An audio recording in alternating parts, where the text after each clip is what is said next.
Hello students, कैसे हैं आप सब। आई होप आप लोगों की पढ़ाई चल रही होगी। और आज हम लोग देखने वाले हैं एक ऐसे इंटरेस्टिंग टॉपिक जो कि काफ़ी इजी भी है, काफ़ी बेसिक भी है। और ये किसी क्लास स्पेसिफिक टॉपिक नहीं है कि मतलब ये कोई भी देख सकता है, जैसे कि class 7th 8th 9th 10th even higher class, जो क्लास 11th और 12th के स्टूडेंट्स देख रहे हैं वो भी इवन देख सकते हैं। सो इस वीडियो में हम लोग देखेंगे कि एसआई यूनिट्स कैसे बनाते हैं। काफ़ी सारे स्टूडेंट जिनको पर्सनली मैं भी पढ़ाता हूँ, ठीक है, उन लोगों को मैंने देखा है कि वो कहीं ना कहीं ऐसा यूनिट उनको ऐसा लगता है कि याद करनी पड़ेगी। ठीक है, मतलब एक ऐसा होता है, जैसे अगर मैं बोलूँगा उससे कि एक्सेलरेशन, तो वो लोग कंफ्यूज हो जाते हैं। ठीक है, मतलब उनमें से काफ़ी मतलब उस तरीके के स्टूडेंट्स शायद आप लोग में भी होंगे। ठीक है, देखिए इसको बुरा नहीं मानना है कि मतलब यार मुझे नहीं आता। ठीक है, अगर नहीं आता है तो अपन को सीखना पड़ेगा एटलीस्ट। ठीक है, सो आप में से काफ़ी लोग ऐसे भी होंगे कि जिन लोगों को ये नहीं पता होगा कि एक्सेलरेशन की ऐसा यूनिट क्या है। ठीक है, अब वो लोग याद करेंगे। ठीक है, तो ऐसी चीज़ें याद नहीं करी जाती हैं, इनको कैसे बनाया जाता है, कैसे निकली जाती है, अपन वो चीज़ देखेंगे।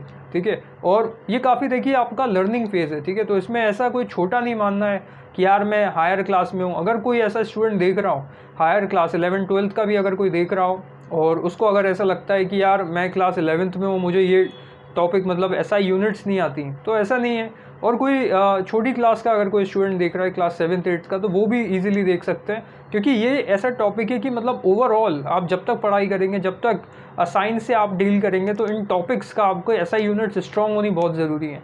काफ़ी लोग ऐसा यूनिट्स लिखते नहीं है एग्जाम में, जैसे कि कोई क्वेश्चन सॉल्व किया, उनने आंसर लिख दिया, आंसर XYZ, जैसे फॉर एग्जाम्पल 80।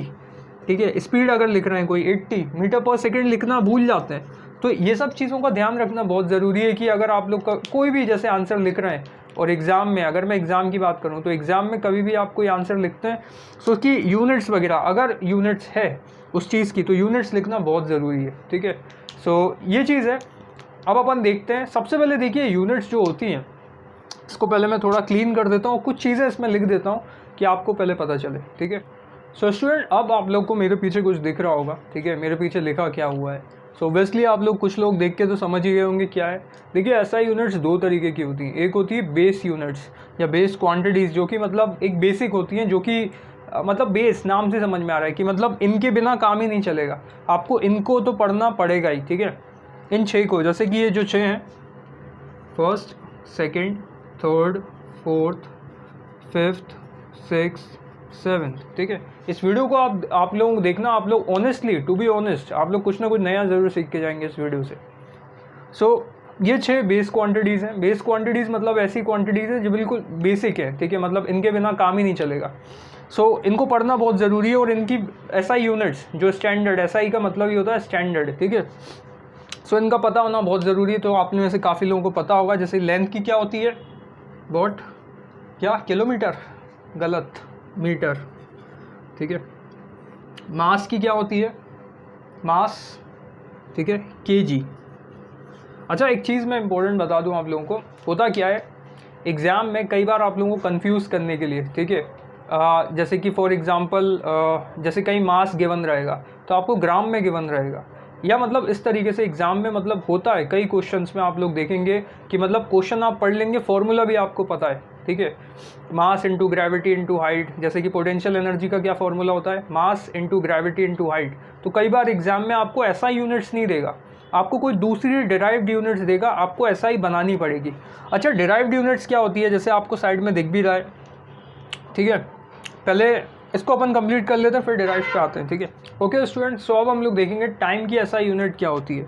सो टाइम की एसआई यूनिट होती है सेकेंड्स, आप में से पता होगा। ठीक है, जैसे कि अपन बोलते हैं ना स्पीड मीटर पर सेकेंड, तो मीटर क्या है, मीटर लेंथ की है और टाइम सेकेंड की है। तो ये सब बेसिकली क्या है, बेस क्वांटिटीज़ अभी पढ़ रहे हैं, क्योंकि इनके बिना काम नहीं चलने वाला है। ठीक है, डिराइव क्वांटिटीज़ जो रहती हैं वो बेस क्वांटिटीज़ से ही बनती हैं, तो आपको सबसे पहले बेस क्वांटिटीज़ पता होना बहुत ज़रूरी है। उसके बाद इलेक्ट्रिक करंट, करंट की क्या है, what is the SI unit, तो करंट की क्या है, एम्पेयर। ठीक है, 10th वालों को पता होगा। ठीक है, टेम्परेचर की एसआई यूनिट, अब देखो टेम्परेचर पे मैं स्टार मार्क कर देता हूँ। ठीक है, क्यों मैंने स्टार मार्क क्यों किया है, इसके पीछे एक खास बात है, क्योंकि आप में से काफ़ी लोगों को ये लगता है कि टेम्परेचर की एसआई यूनिट डिग्री सेल्सियस होती है, जो कि बिल्कुल गलत बात है।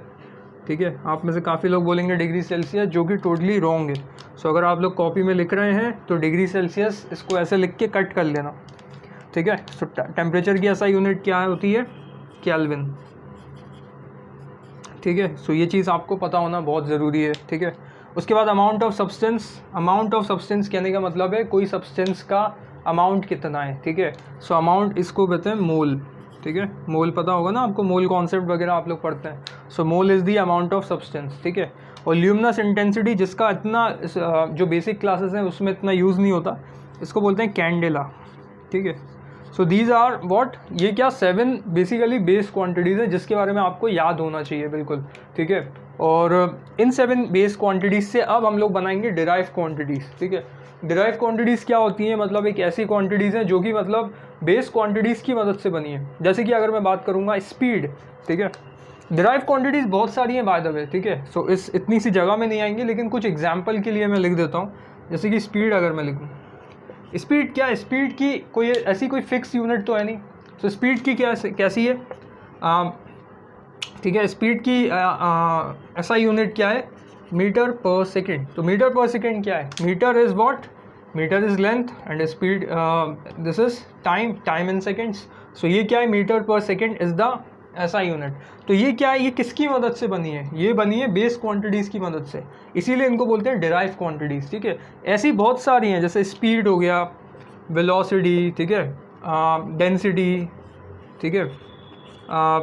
इसके अलावा XYZ आप बहुत सारी आप बोल सकते हैं, एक्सेलरेशन, ठीक है। सो ये सब क्या है, डिराइव क्वांटिटीज़ हैं, ठीक है। अब हम लोग डिराइव क्वांटिटीज़ को बिल्कुल अच्छे से देखेंगे, और जो कि अपना टॉपिक क्या है, how to make SI units by formulas, ठीक है। तो सबसे पहले SI यूनिट्स इतनी तो पता है होनी चाहिए बाय हार्ट, ठीक है, बेस क्वांटिटीज़। आप में से काफ़ी स्टूडेंट्स को मैंने देखा है, ठीक है। आप लोग शायद मिस्टेक ये वाली करते होंगे कि आप लोग मास या लेंथ को आप लोग कुछ भी, मतलब जैसे कि लेंथ को आप लोग किलोमीटर्स ले लेते होंगे SI यूनिट्स के तौर पे, तो जो कि गलत है।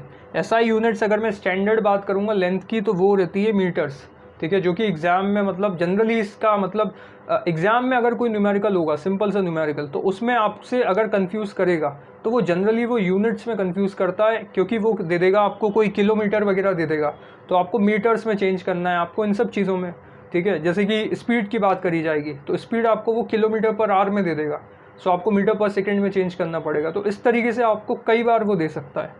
सो अभी हम लोग देखेंगे कि डिराइव क्वांटिटीज़ कौन कौन सी जो इंपॉर्टेंट है, जो कि आप लोगों को पता होनी चाहिए, वो कैसे बनती हैं, उनकी यूनिट्स कैसे बनती हैं जब उनके फॉर्मूलेज से, ठीक है। सो वो चीज़ हम लोग देखेंगे। तो base quantities, okay. So student, सबसे पहले हम लोग अब ये देख रहे हैं आप डिराइव क्वांटिटीज़, ठीक है। डिराइव क्वांटिटीज़ में हम लोग किसका यूज़ करेंगे, बेस क्वांटिटीज़ का। सबसे पहले एक्सेलरेशन की जब मैं बात करूँ, एक्सेलरेशन क्या होता है, rate of change of velocity, ठीक है। मैं पूरा नहीं लिखूंगा, जस्ट मैं आपको फॉर्मूलेज के अकॉर्डिंग बताऊंगा, क्योंकि मेरा क्या कहने का मतलब है, how to make SI units by formulas, ठीक है। तो मैं डायरेक्टली फॉर्मूलाज लिखूंगा। एक्सेलरेशन का क्या है, rate of change of velocity. अच्छा, रेट क्या है, रेट, ठीक है। याद रख लेना आप लोग, कभी भी रेट टर्म आता है तो रेट का मतलब ये होता है विथ रिस्पेक्ट टू टाइम की बात चल रही है, कि मतलब किस समय में कितनी उससे जा रहा है वो, ठीक है, उसको कहते हैं रेट, ठीक है। जैसे rate of change of velocity की मैं बात करूँगा, सो रेट क्या है, basically rate of change of velocity मतलब v minus you.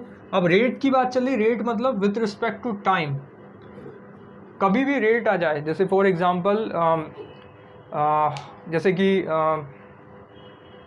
Distance upon time speed, ठीक है। तो स्पीड भी एक रेट है, मतलब किस दर से, ठीक है, मतलब किस उससे वो जा रहा है, दैट इज़ कॉल्ड रेट, ठीक है। कहीं भी रेट नाम आ जाए फिजिक्स में तो वो विथ रिस्पेक्ट टू टाइम की बात चल रही है, कि मतलब किस टाइम में कितना वो जाएगा। सो एक्सेलरेशन हमने देखा v माइनस यू, मतलब ये चेंज इन वेलोसिटी है। v is what, v is final velocity and u is initial velocity, ठीक है। Rate of change of velocity with respect to time is acceleration. अब क्या है, ये क्या है, ये एक फॉर्मूला है। अब इससे मैं SI यूनिट बना के बताऊंगा। मुझे पता है आप में से काफ़ी लोगों को पता होगी इसके SI यूनिट, लेकिन मेरा यहाँ बताने का मोटिव ये है कि आप SI यूनिट्स याद करने की बजाय बना भी सकते हैं। कैसे बनाएंगे, वेलोसिटी की क्या होती है, आप लोग ये बताइए कि वेलोसिटी की SI यूनिट क्या है, ठीक है। मैं यहाँ पे लिख देता हूँ वेलोसिटी। सो एक्सेलरेशन से पहले मैं वेलोसिटी का ही बता देता हूँ। वेलोसिटी क्या होता है, डिस्टेंस अपॉन टाइम या डिस्प्लेसमेंट अपॉन टाइम, जल्दी से बताइए क्या होता है वेलोसिटी। डिस्प्लेसमेंट अपॉन टाइम, ठीक है, डिस्प्लेसमेंट अपॉन टाइम, ठीक है। अच्छा, डिस्प्लेसमेंट मीन्स कोई ऑब्जेक्ट कितना डिस्प्लेस हो गया अपनी ओरिजिनल पोजीशन से। तो बेसिकली ये क्या है, एक लेंथ की बात चल रही है, और लेंथ को किससे अपन डिनोट करते हैं, लेंथ क्या है, एक बेसिक यूनिट है, ठीक है। सो लेंथ को अपन किससे डिनोट करते हैं, डिस्प्लेसमेंट को मीटर्स, ठीक है, जो कि बेस यूनिट है, और टाइम क्या है, टाइम की बेस यूनिट क्या है, सेकेंड्स। सो मीटर्स पर सेकेंड इज दी वेलोसिटी, ठीक है। मतलब ये क्या है, एसआई यूनिट किसकी, वेलोसिटी की। मैंने याद नहीं किया, मैंने बनाया है। अच्छा, वेलोसिटी अब यहाँ भी है, ठीक है। आप में से काफ़ी लोग बोलेंगे कि सर इसको भी माइनस करिए, क्योंकि यहाँ भी ये है, ये भी है माइनस, ठीक है, तो इन दोनों को माइनस करिए तो वो तो ज़ीरो हो जाएगा। ऐसा नहीं है, ठीक है। इसमें क्या है, ये जो एसआई यूनिट्स हैं माइनस नहीं होती हैं। हाँ, डिवाइड ज़रूर आप कर सकते हो, जैसे कि ऊपर भी मीटर सेकेंड है, मीटर पर सेकेंड न्यूमरेटर में, डिनोमिनेटर में भी मीटर पर सेकेंड, तब ये बिल्कुल कैंसिल आउट हो जाएगा और फिर कोई भी यूनिट नहीं रहेगी। लेकिन आप माइनस नहीं कर सकते यूनिट्स को, ठीक है। सो वेलोसिटी ऊपर है, तो वेलोसिटी की एसआई यूनिट्स क्या होंगी, मीटर्स पर सेकेंड, और टाइम की एसआई यूनिट क्या होगी, सेकेंड, ठीक है। सो मैं क्या करूँ, इंटू 1/2 सेकेंड कर दूँ, ठीक है, क्योंकि ये भी अपॉन में ही है ना, तो यहाँ भी मैंने मल्टीप्लाई कर दिया। ऐसा अपन कर सकते हैं, पता है ना आप लोगों को। सो अब इससे मैं क्या बनाऊँगा, मीटर्स ऊपर है और नीचे ये वाला सेकेंड, और ये वाले सेकेंड से क्या बन जाएगा, सेकेंड स्क्वायर। सो मीटर पर second square is the SI unit of acceleration. अपन ने किससे बनाया, फॉर्मूले से, ठीक है, मैंने याद नहीं किया है। इस तरीके से बनाने आना चाहिए। आप में से काफ़ी, मुझे पता है आप में से काफ़ी लोगों को एक्सेलरेशन का पता होगा, लेकिन अगर अपन कुछ ऐसी चीज़ें, ठीक है, कल को मैं डेंसिटी बोलूँगा तो डेंसिटी की आप में से काफ़ी लोगों को नहीं पता होगी एसआई यूनिट, तो वो कैसे निकलेगी। अगर आपको फॉर्मूला पता हो तो आप इजीली इस तरीके से बना सकते हैं, ठीक है। अच्छा, कभी कभी कॉपीज़ या बुक्स में ऐसा लिखा रहता है ये MS-2, ठीक है, तो इसका मतलब भी यही है, ये दोनों चीज़ें सेम है। मतलब क्या है, ये -2 कहने का मतलब ये होता है कि मीटर पर सेकेंड स्क्वायर, जब भी इस चीज़ को तुम आप लोग ऊपर ले जाएंगे तो ये इन्वर्स में हो जाएगी, मतलब माइनस में पावर हो जाएगी, ठीक है। सो MS-2 या मीटर पर सेकेंड स्क्वायर सेम चीज़ है। जैसे कि अगर मैं इसकी बात करूं तो इसको आप लिख सकते हो MS-1। बुक में कभी कभी मैंने देखे ऐसे भी लिखा रहता है, काफ़ी बच्चों को ये पता नहीं रहता है, ठीक है। ये देखिए, चीज़ें ईजी हैं, ये इतनी टफ चीज़ें नहीं है, सिंपल सी चीज़ें हैं, लेकिन क्या है, कहीं ना कहीं अगर ये बेसिक्स वाली चीज़ें रहती है ना, बेसिक्स स्ट्रॉन्ग होना बहुत ज़रूरी है, ठीक है। सो ये मैं आपको बेसिक्स चीज़ें ही बता रहा हूँ, और ये video honestly, to be honest, ये बहुत इंपॉर्टेंट वीडियो रहेगी। किसी भी क्लास का कोई भी स्टूडेंट है, ठीक है, वो इस वीडियो को देखे, ऑनेस्टली मज़ा आएगा। और चैनल सब्सक्राइब करने के लिए नहीं बोलूँगा, बिकॉज अगर आप लोगों को अच्छी लगेगी आप लोग खुद से सब्सक्राइब करेंगे, बोलने की ज़रूरत नहीं पड़ेगी। ना कि मेरी आदत है, इतना मैं बोलता नहीं हूँ कि सब्सक्राइब करिए, लेकिन अगर आपको अच्छी लगे एटलीस्ट सब्सक्राइब करिए, एक मोटिवेशन मिलता है, ठीक है, और कहीं ना कहीं और इस तरीके की वीडियोस बनाने के लिए एक एनर्जी मिलती है, ठीक है। सो अगर आप लोगों को अच्छी लगे एटलीस्ट सब्सक्राइब करें और देखते रहिए, ठीक है। सो अपन ने क्या देखे, एक्सेलरेशन एंड वेलोसिटी, और भी अपन देखेंगे, ठीक है। अच्छा, कैसे बना ये सब आपको समझ में आया, ठीक है। कुछ भी चीज़ नहीं समझ में आती है आप लोग कमेंट्स कर सकते हैं मुझे, तो मैं आप लोगों को इसका रिप्लाई देने की कोशिश करूँगा। सो एक्सेलरेशन एंड वेलोसिटी, इसके बाद सो स्टूडेंट अभी तक हम लोगों ने देखा कि एक्सेलरेशन की एसआई यूनिट कैसे बनाई मैंने फॉर्मूले से। अच्छा, अब मैं एक और यूनिट, एसआई यूनिट बताने वाला हूँ, जो कि है जर्क। आप लोग हंसेंगे काफ़ी लोग इस वर्ड को देखने के बाद, लेकिन ये होता क्या है, देखिए, जर्क कहीं ना कहीं एक्सेलरेशन का भाई है, ठीक है। कैसे, जर्क होता है change in acceleration, change in acceleration, ठीक है, विद रिस्पेक्ट टू टाइम, ठीक है। मतलब rate of change of acceleration को बोलते हैं, ठीक है, जर्क, ठीक है। सो ये क्या होगा, ध्यान से देखते जाइए, चेंज इन एक्सेलरेशन, ठीक है। अब एक्सेलरेशन की ऐसा यूनिट क्या है, पहले आप लोग ये बताइए, ठीक है। जर्क का मतलब होता है झटका, झटका लगता है ना, ऐसे गाड़ी में एकदम से अपन चला रहे हैं, जर्क, तो मतलब क्या है, एक्सेलरेशन, चेंज इन एक्सेलरेशन। सो एक्सेलरेशन की ऐसा यूनिट आप लोग बताइए क्या है, यहाँ से देख लेते हैं अपन, मीटर पर सेकेंड स्क्वायर, और नीचे क्या है, टाइम है। सो टाइम से एक और से, टाइम की ऐसा यूनिट क्या है, बेसिक यूनिट, ठीक है, टाइम की क्या है, सेकेंड।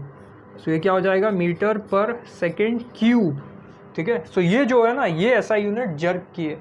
ठीक है। मुझे पता है आप में से जो बेसिक क्लास के अगर कोई स्टूडेंट देख रहा है 8, 9, 10th वाले, उनको ये जर्ग के बारे में नहीं पता होगा इतना, लेकिन ये आपके हायर क्लासेस 11th या 12th में इनका काफ़ी यूज़ है, ठीक है। सो अगर आप लोग बेसिक क्लास वाले हैं तो अच्छी बात है, आप लोग कुछ नया सीख रहे हैं, ठीक है। हायर क्लासेस में आप लोगों को पहले से पता होगा ये कुछ चीज़ें, ठीक है। सो आप लोगों ने ज़्यादा पढ़ लिया वो कोई प्रॉब्लम नहीं है, लेकिन कम नहीं पढ़ना चाहिए, ठीक है। कुछ एक्स्ट्रा पढ़ा हो वो चीज़ अच्छी है, ठीक है। सो इसको मैं ऐसे भी लिख सकता हूँ मीटर ms-3, ठीक है, ऐसे भी लिख सकता हूँ उसको अगर मैंने ऊपर भेज दिया, ठीक है। सो इस तरीके से भी बुक्स में कई बार ये लिखा रहता है, तो इस चीज़ का ध्यान रखिए, ठीक है। ये चीज़ आपने देखी, ठीक है, तीनों कहीं ना कहीं रिलेटेड है एक दूसरे से। चेंज इन, जैसे कि velocity displacement upon time, acceleration, change in velocity with respect to time, मतलब या rate of change of velocity. Jerk को क्या बोल सकते हो, rate of change of acceleration. यहाँ भी रेट आ रहा है, रेट का मतलब होता है विद रिस्पेक्ट टू टाइम, ठीक है, टाइम के साथ कोई चीज़ चेंज हो रही है, कहीं भी रेट हो दुनिया में उसका मतलब ही है, ठीक है। सो स्टूडेंट, अब हम लोग कुछ इंपॉर्टेंट डिराइव्ड यूनिट्स के बारे में देखने वाले हैं। अब आप में से काफ़ी लोग हंस रहे होंगे कि सर ये क्या बता रहे हैं, एरिया तो मुझे भी पता है, एरिया मीटर स्क्वायर होता है। एग्जैक्टली आपको पता है, वो चीज़ नहीं है, लेकिन बताने का मेरा पर्पज़ ये है कि कुछ ना कुछ इसमें बात होगी। देखिए, कभी भी 2D की बात आती है, 2D या 3D आप लोगों ने सुना होगा, 2D 2 डायमेंशन की बात आती है। जैसे कि अगर मैं बात करूं पेपर, ठीक है, पेपर क्या है, 2 डायमेंशन है। एक सर्कल 2 डायमेंशन है, ठीक है। कभी भी कोई चीज़ 2 डायमेंशनल है, 2D, ठीक है। सो इनमें इनका कभी भी हमेशा एरिया ही होता है, वॉल्यूम नहीं होता है। देखो वॉल्यूम कब होगा, वॉल्यूम का मतलब होता है 3 क्वांटिटीज़ चाहिए आपको, मतलब क्या चाहिए, 3D चाहिए, ठीक है। सो ये क्या है, these are 2D quantities, 3D नहीं है, ठीक है। तो वॉल्यूम किसका होता है, वॉल्यूम 3D का होता है, ठीक है, लेकिन 2D क्वांटिटीज़ का होता है हमेशा एरिया, ठीक है। जो 3D क्वांटिटीज़ होती हैं, ठीक है, इनका वॉल्यूम क्या होगा, इनका वॉल्यूम 0 होगा, ठीक है। इनका होता है ओनली एरिया, ठीक है। सो हमेशा देखिए 2D क्वांटिटीज़ ऊपर भी पावर 2 लगी हुई है।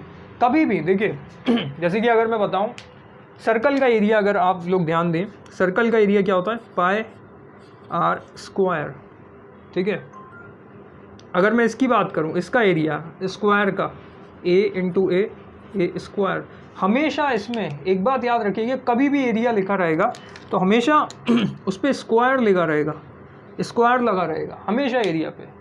एरिया के बाद हम लोग बात करने वाले हैं चार्ज की। तो चार्ज की एसआई यूनिट तो आप लोगों को पता ही है, चार्ज की एसआई यूनिट क्या होती है, क्या, कूलर, कूलर नहीं होती है, कूलम होती है, ठीक है,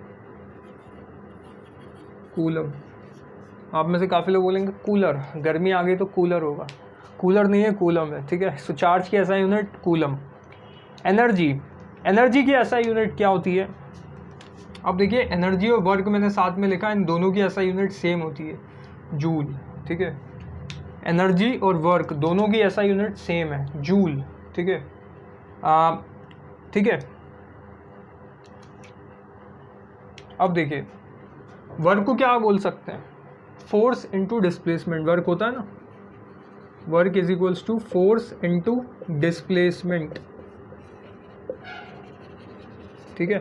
सो फोर्स की एसआई यूनिट क्या है, नीचे लिखा हुआ है, तो फोर्स पे आ रहा है, फोर्स की एसआई यूनिट होती है न्यूटन, तो मैं यहाँ भी लिख देता हूँ न्यूटन, ठीक है, न्यूटन। डिस्प्लेसमेंट की एसआई यूनिट क्या होती है, मीटर। तो वर्क क्या है, जूल को आप ये भी लिख सकते हैं, joule is equivalent to newton metre, ऐसा भी कभी कभी हो सकता है। तो अगर एग्जाम में ऐसा आपसे पूछेगा कि जूल किसके इक्विवेलेंट है, तो joule is equivalent to newton metre, ठीक है। सो ये आपको पता होना चाहिए कि मतलब ये जो चीज़ जो मैंने बताई है कि इक्विवेलेंट्स भी हो सकती हैं। अगर मैं न्यूटन की बात करूँगा तो अकॉर्डिंग टू सेकेंड लॉ क्या है, force is equals to mass into acceleration, ठीक है। अब आपको पता होगा, अगर मैं ये बोलूँगा कि न्यूटन किसकी इक्विवेलेंट है, एग्जाम में ये कभी कभी मैंने देखा है 10th में स्पेशली, मतलब कभी कभी पूछा जाता है कि newton is equivalent to what. So force की एसआई यूनिट है न्यूटन, ठीक है। मास की एसआई यूनिट है इक्वल्स टू, मास की एसआई यूनिट है, मास की क्या है, केजी, एंड एक्सेलरेशन की एसआई यूनिट क्या है, व्हाट, मीटर पर सेकेंड स्क्वायर। सो न्यूटन किसकी इक्विवेलेंट है, केजी मीटर पर सेकेंड स्क्वायर, ठीक है। सो इस तरीके से इक्विवेलेंट क्वांटिटीज़ भी हो सकती हैं, ठीक है। अच्छा ये सब तो हो गया, एक और टर्म है लास्ट, पावर, ठीक है। पावर की एसआई यूनिट क्या होगी, सो पावर देखिए क्या होता है, rate of doing work is called power. अब मैंने क्या बोला, रेट ऑफ डूइंग वर्क, मतलब रेट ऑफ डूइंग वर्क मतलब वर्क, और रेट का मतलब मैं आपको बता चुका हूँ विद रिस्पेक्ट टू टाइम, मतलब वर्क की ऐसा यूनिट क्या है, जूल, और with respect to time second, so joule per second. क्या आप बोलेंगे सर यही है? एग्जैक्टली यही है, और जूल पर सेकेंड को ही अब हम लोग क्या बोलते हैं, वॉट, क्या बोलते हैं, वॉट, क्या बोलते हैं, वॉट ठीक है, सो वॉट, अगर कोई बोले जूल पर सेकेंड को वॉट क्या बोलते हैं, वॉट, तो आप बोलना आंसर आपने ही बता दिया, ठीक है। So joule per second is watt, ठीक है। सो इसको, ये क्या है, इसकी ऐसा यूनिट पावर की। सो ये क्या है, अपन ने कुछ देखी ऐसा यूनिट्स फॉर्मूले से मैंने बनाई, जैसे कि फॉर्मूला क्या था, rate of doing work is power, तो पावर क्या है, जूल पर सेकेंड, ठीक है। वर्क के बारे में इक्विवेलेंट हमने देखा कि क्वांटिटीज़ भी हो सकती हैं, कुछ ऐसा यूनिट्स देखी, ठीक है। इसके बारे में आपको पता होना चाहिए। इसके बाद भी कुछ ऐसा यूनिट्स बची हुई हैं जो कि लास्ट में हम लोग देखेंगे। सो स्टूडेंट, अब लास्ट में कुछ ऐसा यूनिट्स बची हुई हैं जो कि जिसके बारे में आप लोगों को पता होना बहुत ज़रूरी है, और आप में से काफ़ी लोग मतलब कभी कभी भूल भी जाते होंगे। जैसे अगर मैं बोलूँगा कि व्हाट इज़ दी ऐसा यूनिट ऑफ लीनियर मोमेंटम, ठीक है, सो आप में से काफ़ी लोग बोलेंगे यार क्या होता है, मुझे नहीं पता, ठीक है। सो ये ऐसा करने के बजाय अगर आप लोग फॉर्मूले से ही बना लें, ठीक है, सो आप लोग ईजिली इन चीज़ों को देख सकते हैं। सबसे पहले हम लोग देखेंगे कि फ्रीक्वेंसी की ऐसा यूनिट क्या होती है। सो फ्रीक्वेंसी तो ये डायरेक्टली याद होनी चाहिए, फ्रीक्वेंसी की ऐसा यूनिट क्या होती है, व्हाट इज़ दी ऐसा यूनिट, फ्रीक्वेंसी की ऐसा यूनिट होती है हर्ट्ज़, ठीक है, HZ। तो ये तो इजीली याद होनी चाहिए, ठीक है। अपन सुनते हैं ना, आप लोग सुन रहे हैं, मच्छर काफ़ी परेशान कर रहे हैं, हाँ। सो फ्रीक्वेंसी की ऐसा यूनिट क्या हो सकती है, हर्ट्ज़। जैसे कि आप लोग सुनते हैं, आप लोग सुन रहे हैं 94.3 माई FM, 94.3 मेगाहर्ट्ज़ पर, ठीक है। सो रेडियो में आप लोग सुनते हैं ना, तो रेडियो क्या है, रेडियो फ्रीक्वेंसी, तो इसीलिए उसका नाम है हर्ट्ज़। 94.3 माई FM, जियो दिल से, ठीक है। सो ये क्या है, हर्ट्ज़, ठीक है। उसके बाद मास डेंसिटी, देखो इसका फॉर्मूला क्या होता है, मास डेंसिटी का फॉर्मूला होता है मास पर यूनिट वॉल्यूम, ठीक है। अब आप लोगों में से काफ़ी लोगों को नहीं पता होगा कि यार मास डेंसिटी का फॉर्मूला क्या है, तो आप लोग ये बताइए मास की ऐसा यूनिट क्या है। अब मास क्या है आप लोगों को पता है, क्या है mass, mass is basic unit. So basic क्या है, मास की ऐसा यूनिट क्या है, kg। वॉल्यूम की ऐसा यूनिट क्या है, मीटर क्यूब, ठीक है। सो kg पर मीटर क्यूब इज दी ऐसा unit of mass density. Mass density को अपन वॉल्यूम डेंसिटी भी बोलते हैं क्योंकि नीचे वॉल्यूम आता है, ठीक है। उसके बाद लीनियर मोमेंटम, क्या होता है लीनियर मोमेंटम, पता है कुछ? आप लोगों ने क्लास 9th में पढ़ा होगा लीनियर मोमेंटम के बारे में। क्या होता है, देखो लीनियर मोमेंटम, कोई भी एक चीज़ आ रही है, जैसे एक ये है, एक ये है, ठीक है, इसने आगे इसको टकरा दिया, तो इसमें क्या है, इसमें है मोमेंटम। मोमेंटम का मतलब होता है मास इनटू वेलोसिटी, ठीक है, इसको बोलते हैं लीनियर मोमेंटम। देखो डिराइव यूनिट बहुत सारी, एंगुलर मोमेंटम भी होता है और भी XYZ बहुत सारी होती हैं, लेकिन सिर्फ आपको बेसिक क्लासेस और सिंपली आपको समझने के लिए इतनी ऐसा यूनिट्स का तो पता होना ही चाहिए। बाकी अगर ऐसा यूनिट्स आप पूरी पढ़ने जाएंगे तो बहुत सारी है, ठीक है, लेकिन मैंने इतनी सारी ना बता के आपको बेसिक जो काफ़ी आपके डेली उसमें काम आती है, मैंने वो वाली ऐसा यूनिट्स बताई हैं। और अगर आप ये वीडियो देख लेंगे तो आपका नियरली पूरा क्लियर हो जाएगा, ठीक है। सो देखिए लीनियर मोमेंटम क्या होता है, मास इनटू वेलोसिटी। मतलब ये एक ट्रक है मान के चले, और एक ही दूसरा ट्रक है, ये ट्रक इससे आके टकरा गया तो क्या होगा, ये ट्रक थोड़ा आगे चले जाएगा। ऐसा क्यों होगा, क्योंकि इस ट्रक के अंदर क्या है, लीनियर मोमेंटम है। सो लीनियर मोमेंटम होता है मास, इसका कितना मतलब मास है, और ये किस वेलोसिटी से आ रहा है। मान के चलिए रुका हुआ था ये ट्रक, ये पीछे से आएगा, धक्का, इसको धक्का मारेगा और ये आगे चले जाएगा। सो ये आगे क्यों गया, इसने अपना मोमेंटम इसको ट्रांसफ़र किया है। सो इसके पास जो है दैट इज़ लीनियर मोमेंटम। सो इसकी ऐसा यूनिट क्या होगी, फॉर्मूला पता होना चाहिए, मास इनटू वेलोसिटी। ऐसा यूनिट क्या होगी, मास की ऐसा यूनिट होती है kg, और वेलोसिटी की क्या होती है बताइए, मीटर पर सेकेंड, ठीक है। सो कई बार इसको अपन ऐसे भी लिख सकते हैं kg/(-1). सो बुक्स में इस तरीके से भी लिखा रहता है, कंफ्यूज नहीं होना है। इस चीज़ को आप ऊपर भी ले जा सकते हैं और पावर -1 में हो जाएगी। अगर नीचे 1 है, अगर नीचे 2 होता तो ऊपर होके -2 हो जाता, ठीक है। ये बार बार मैं क्यों बता रहा हूँ, क्योंकि मैंने खुद अपने देखा है कि स्टूडेंट इस चीज़ में काफ़ी, मतलब ये बेसिक वीडियो है, ठीक है। सो बेसिक्स सबके स्ट्रॉन्ग नहीं होते, जिसके स्ट्रॉन्ग है उन लोगों के लिए काफ़ी अच्छी बात है, लेकिन जिसके स्ट्रॉन्ग नहीं है उन लोगों के लिए वीडियो काफ़ी मतलब फ़ायदेमंद है। प्रेशर क्या होता है? What is pressure? प्रेशर की ऐसा यूनिट क्या है? Pressure is equals to what? Force पर यूनिट एरिया, ठीक है। इसका फॉर्मूला है और टॉपिक क्या है अपना? ऐसा यूनिट मैं किससे बना रहा हूँ? फॉर्मूले से। सो प्रेशर की ऐसा यूनिट क्या है? सॉरी, प्रेशर का फॉर्मूला क्या है? फोर्स पर यूनिट एरिया, ठीक है। फोर्स की ऐसा यूनिट क्या है? जल्दी से बताइए। फोर्स की ऐसा यूनिट न्यूटन, एरिया की ऐसा यूनिट क्या है? मीटर स्क्वायर, ठीक है। सो न्यूटन पर मीटर स्क्वायर। लेकिन आप लोग बोलेंगे सर मैंने तो बुक में पास्कल पढ़ा था। बिल्कुल आप लोगों ने सही बोला, पास्कल भी इसको बोलते हैं, ठीक है। सो पास्कल, ठीक है। सो ये क्या है? 1 पास्कल इक्वल्स टू 1 न्यूटन पर मीटर स्क्वायर। सो पास्कल को ही न्यूटन पर मीटर स्क्वायर बोलते हैं, ठीक है। सो पास्कल इसकी ऐसा यूनिट है प्रेशर की, ठीक है। सो आई होप आप लोगों को इतना समझ में आया होगा। ये बिल्कुल मैंने ऐसा यूनिट्स बनाई है बेसिक क्लासेस के लिए, ठीक है। और अच्छी लगे तो प्लीज़ एक सब्सक्राइब करें, ठीक है। और ना करना हो तो ना करें, ठीक है, बट एक अप्रिशिएशन मिलता है।